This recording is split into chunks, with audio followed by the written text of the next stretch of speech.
سجدوں میں آپ لوگ کیا پڑھتے ہو؟ سبحان ربی الاعلیٰ، سبحان ربی الاعلیٰ، سبحان ربی الاعلیٰ۔ اس کے علاوہ بھی ایک خوبصورت دعا ہے جو آپ صلی اللہ علیہ وسلم سجدوں میں پڑھتے تھے۔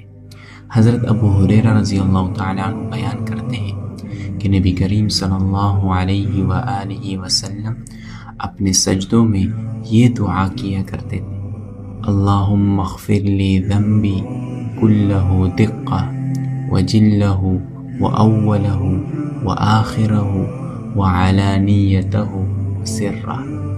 ترجمہ: اے اللہ، میرے چھوٹے، بڑے، پہلے، پچھلے، ظاہر اور پوشیدہ تمام گناہوں کو معاف فرما دے۔ سبحان اللہ۔ اور آپ صلی اللہ علیہ وسلم نے اس شخص کے لیے دعا دی کہ اللہ اس شخص کے چہرے کو تر و تازہ رکھے جو میری حدیث سن کر دوسروں تک پہنچائے۔ جزاک اللہ خیر۔